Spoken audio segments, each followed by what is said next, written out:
I think everybody at Fox had the Eagles. Nick Wright and I had the Chiefs. That was it. I felt like I watched 2 or 3 different games. You know, through the years, I've talked about this with Matt LaFleur of the Packers. Young coaches are really good devising game plans. They're not always great at halftime. And Philadelphia defensively, didn't make stops. Fooled badly twice in the red zone.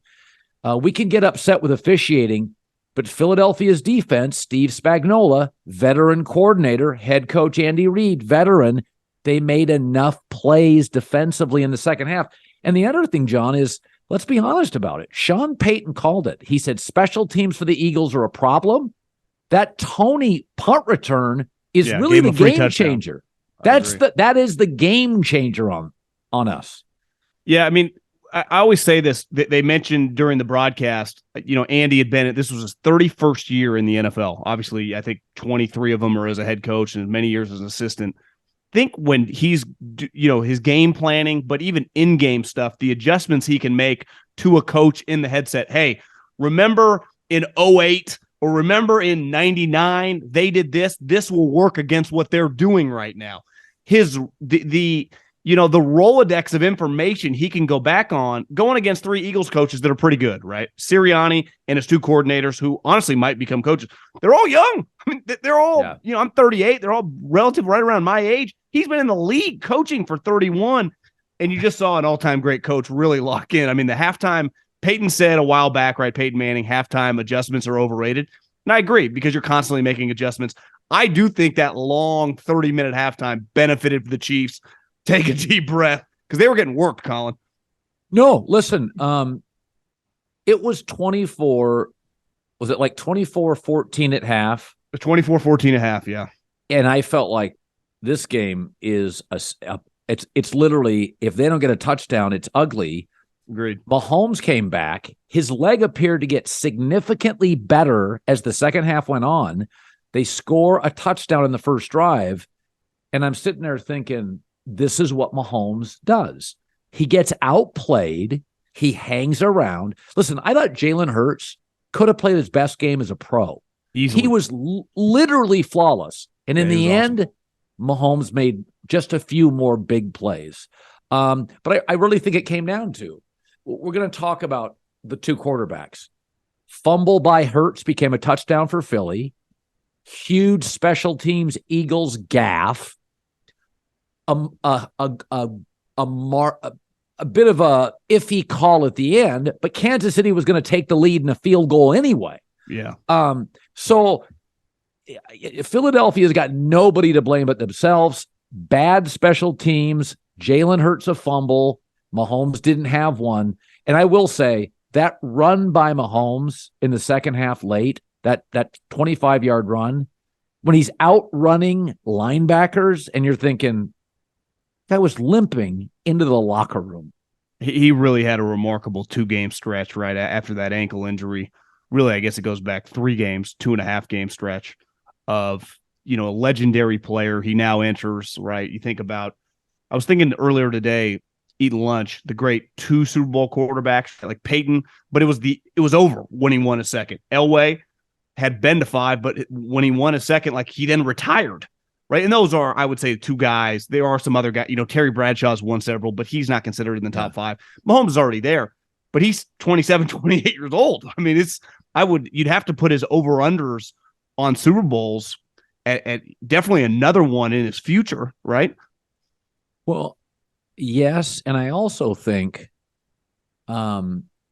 we have to start mentioning Belichick for 15 to 20 years had all the rules on his side.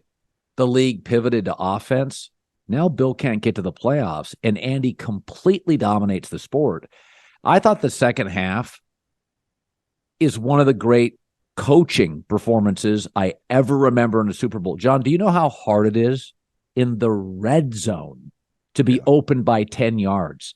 That's trick play stuff, and those weren't trick plays. My takeaway was Mahomes. These aren't difficult throws. He made a couple of nice throws. I would argue Jalen Hurts made more high-grade, difficult throws. Mahomes had some layups, had some stuff that was schemed wide open. Listen, we all, and I do too, all these young coaches in the league. Steichen's about to get the Colts job. Obviously, McVay, the Shanahans. But, speaking of Andy, they score in all 3 drives, and Spagnuolo now has some legendary performances in this game as a defensive coordinator. He just, legendary.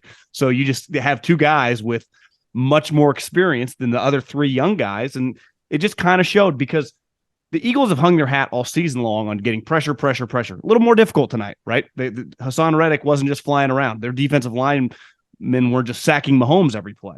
So as the game slowed down a little bit in the second half, it felt like Spagnuolo was constantly getting pressure, blitzes, and just neutralizing Jalen a little bit. And the Eagles throughout the year, because tonight he looked healthy again, right? That looked like the MVP level Jalen Hurts.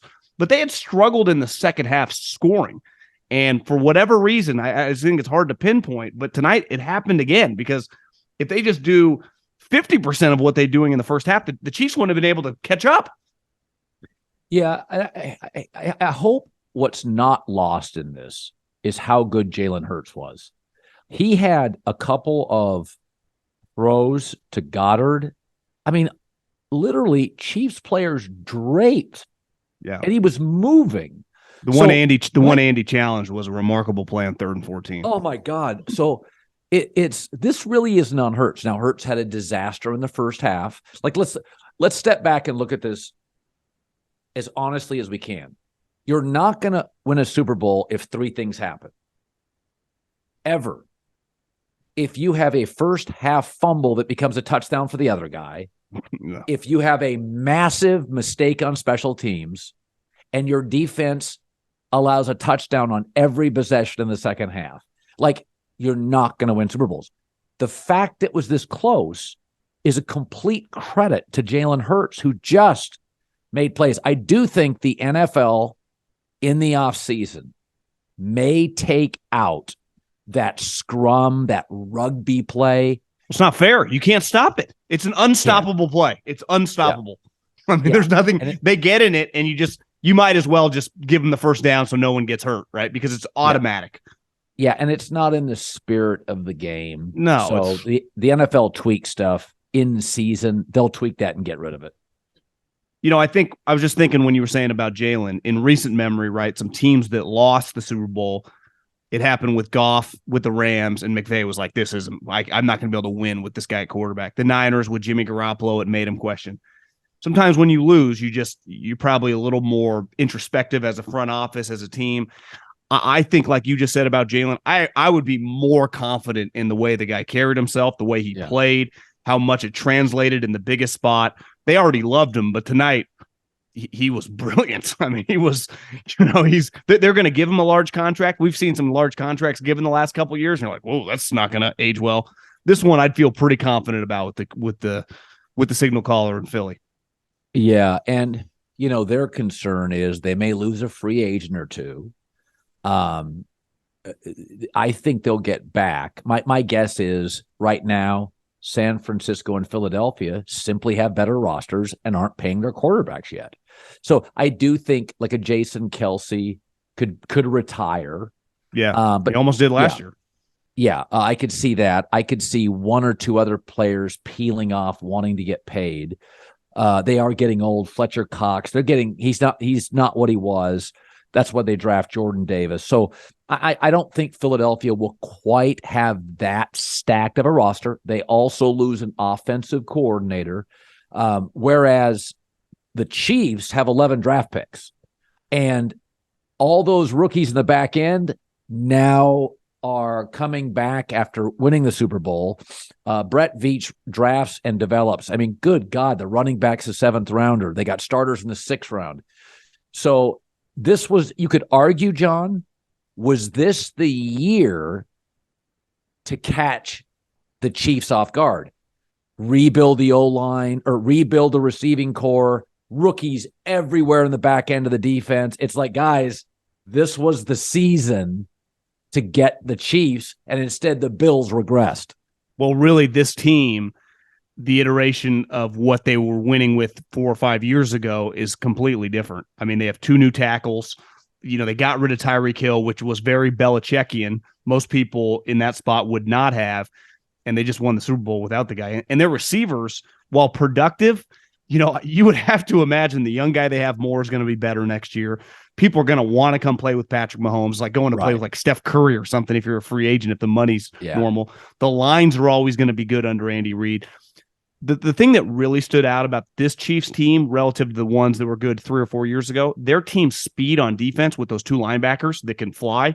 They were never good at linebacker when they beat the 49ers. Bolton, I think he's from Missouri. He is fantastic. Yeah. I mean, his lateral quickness, not quite Fred Warner, but he's making these plays that just that were huge tonight. And I bet, from a coaching standpoint, it's the stuff that those guys like, we would not be as good as we are without the team speed at linebacker. Well, and he's young. I mean, look at how well they draft. Creed Humphrey is the first or second best center. They're not paying him a nickel yet. The running back's a 7th rounder. That kid is just knocking people over left and right. Yeah. So they have to go draft a tight end eventually, because Travis Kelce, those guys like Kittle, they take a beating. Yeah. They don't have a lot. I mean, I'll say this. They got 11 draft picks. Now, I think they have 4 7th rounders. But I really do feel like, John, Philadelphia is going to be back, or at least in the final 2 or 3 in the NFC because of their roster. But I think this was the year to catch Kansas City. This is the year to catch them. Yeah, I mean, and just think about their division. A lot of moving parts. I mean, the Raiders are kind of starting from scratch. Denver's going to have to figure some things out. I think back to the Eagles, like I know they lost and we sang Jalen's praises. I think the organization, to be able to retool that, they have the 10th overall pick coming from the Saints. Look at all their good young players. How good is Devontae Smith? He looks 110 pounds. He's unstoppable. They get high draft picks. Howie and Veach, you're looking at 2 guys that both learned under Andy Reid. I mean, they're just 2 of the better guys in the league. When you have a high-level front office and good coaching staff, obviously you need to land a good quarterback. Both teams do, but it's the talent on those 2 rosters. At every position, you saw impact players. Well, they got Jordan Davis in the D-line, so they're set if a Fletcher Cox retires. They probably need to go get that's a good center draft in the 1st, 2nd round. Probably should go get one if Kelce retires. When you're as good as Philadelphia, you don't really draft for need. No. You can just go get the best dude. You could move around in the draft. They have very few needs. I mean, they really do. I love their corners. I just feel like when you win it, when you get to a Super Bowl, you're going to have to pay Hurts here. And I always believed in Jalen's character, but I gotta be honest with you. I don't remember a game as a pro that he's played better in a bigger spot. I was just blown away by about 6 of his throws tonight. I thought he made more pressurized, difficult throws than Mahomes. Mahomes had some of Andy Reid's schemes are cartoonish. I mean, I still can't get over the fact that they had 2 red zone touchdowns and nobody within 10 yards. That's high school. That never happens in the pros. He's the greatest coach at dialing up plays to the running back in the passing game ever. And for a long time in his career, I mean, one of the knocks with him in Philly is he refused to run the ball. But the pushback always was, it's not like his running backs didn't get touches. He just didn't necessarily hand him the ball. He would throw him screens. He would throw him wheel routes. And those 2 touchdowns tonight in the second half, I mean, guys walking in the end zone. This is the Super Bowl. This isn't, week 4. This is, most of these defensive players it's the best of the best. They're all on the same page. That was remarkable. And I know I have a hard time with that. The rule when you wrap the controversial call that a lot of people are going to be bitching and moan about over the next 48 hours. Oh yeah. My only issue with the call, like that is they call that when you wrap around, you can say it's ticky tack, but they always do. My issue when I was a kid, if you threw it over the guy's head, the ref would go like this, uncatchable, and it wouldn't count. They don't even do that anymore because Juju is not a fast guy. He's slow. He would not have caught the ball. That's my only issue with it. The letter of the law, like they did call it correctly. Yeah, no, I think maybe you and I have talked about this. You get to the NBA Finals and the Super Bowl, they tend to swallow the whistle a little bit.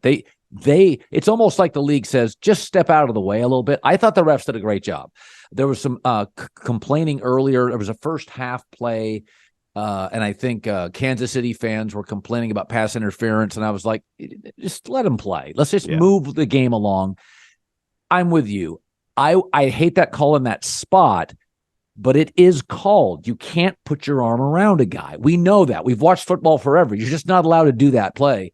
And I think that's what Pereira said. He's like, I think Mike Pereira said, you can't wrap your arm around him. And Greg Olson, and I agree with that. At that stage, it's like, oh, I hate that call.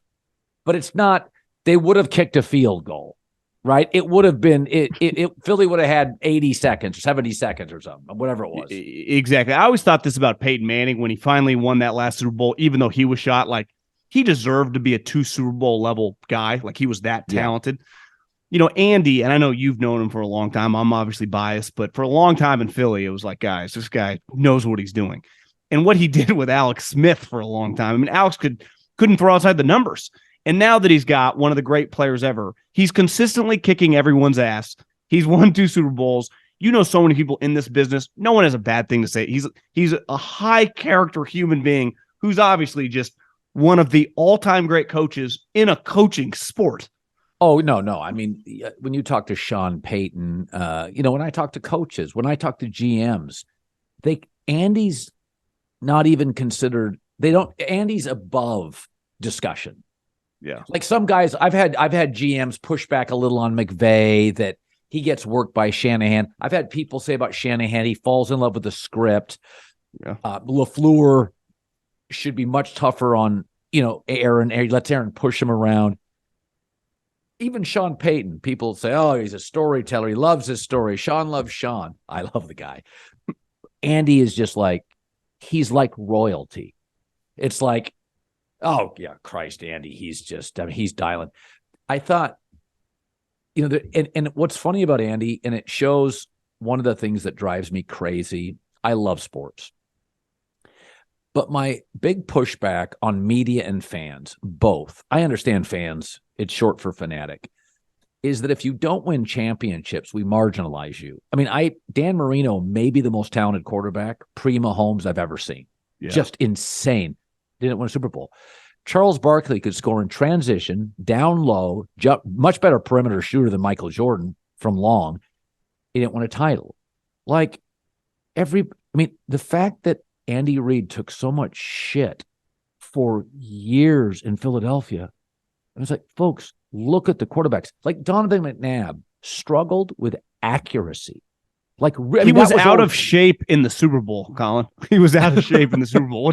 What's Andy supposed to do? Hold his hand? Give him a puke bucket? I mean, there's only so much you can do. Like when you get high level players, like obviously Steve Kerr's a good coach, but you're very dependent on Phil Jackson, coach. And honestly, Joe Torre used to talk about this. Coaching high-end players is more difficult than getting some random guy to overachieve. Like coaching Michael Jordan, coaching Patrick Mahomes, coaching Derek Jeter is a very difficult thing to do. The overwhelming majority of guys have no chance to do that. I would say nobody, or at least like he is every bit as good as any coach in the history of the sport at coaching the high-end guys, which is the most important skill you can have as a coach. Yeah, I think to wrap a bow on it, I think it's as good a Super Bowl as I've ever watched. Yeah. Both quarterbacks were amazing. Andy won the tweak/adjustment part of the game. Philly clearly better early. Kansas City dominant late. There's an odd call at the end we don't love. Kansas City would have kicked a field goal anyway. I always push back on bad calls, and my takeaway is always, folks, if you can't make stops, you can't blame a ref. You can't blame 1 second of a ref after 2 hours of that defense. Totally agree. Like you can't. That was 2 hours, and it wasn't just John couldn't make a stop. Fooled badly on multiple plays, like no adjustments. Let's get you out here on this. One story that's been out there. People I know in Kansas City think he just loves football and loves Mahomes too much, but it's kind of out there that, could Andy Reid retire?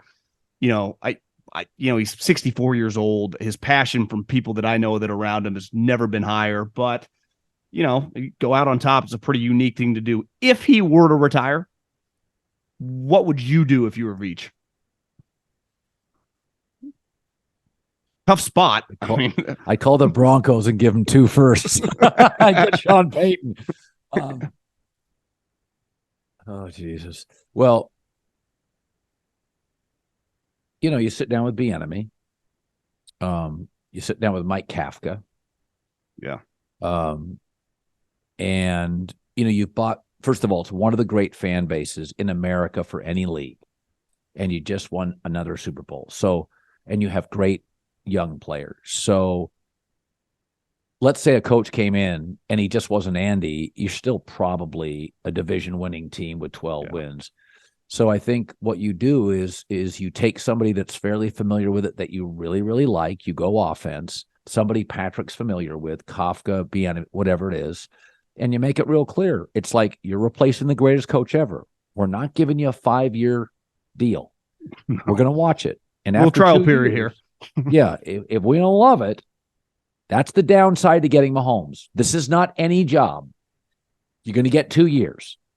Now we'll pay you for 3, but you got to win. That's the reality. This is not any car. This is a Mercedes. Okay, so you can't back into a tree and say the sight lines are poor. It's like we're putting you in the best suburb, the best car, the widest driveway. We'll pay you, but there's going to be pressure for this job. There is no learning how to do it. That's the downside to getting Mahomes. Yeah, it'd be, if it did come to fruition, he retired, it'd be one of the great job openings in the history of sports.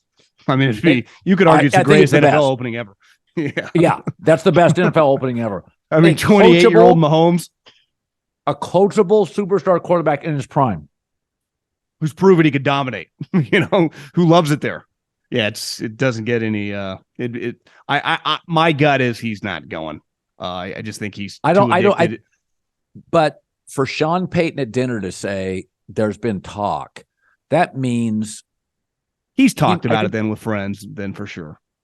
Yeah, I think my guess is you can't leave now. Like there's too many good young players. Like you can't. So. The one good thing, if Andy left and remember Walsh walked away after the third one, and then later on said he regretted it, because they won it the next year, and he easily could have stayed a couple more years. And the difference is he, got really stressed and had these mental breakdowns. Right. Andy is, he stress eats, so he's good. Yeah, I ran into Jim Gray, the sportscaster the other day. Let's go podcast. We were just talking about in the hotel lobby. We were just talking about what we do for a living. And he listened to the show, and he was very complimentary. And he said, just keep doing it, Colin. He goes, Oprah Winfrey once said to me, if you talk for a living, keep talking until they don't let you talk.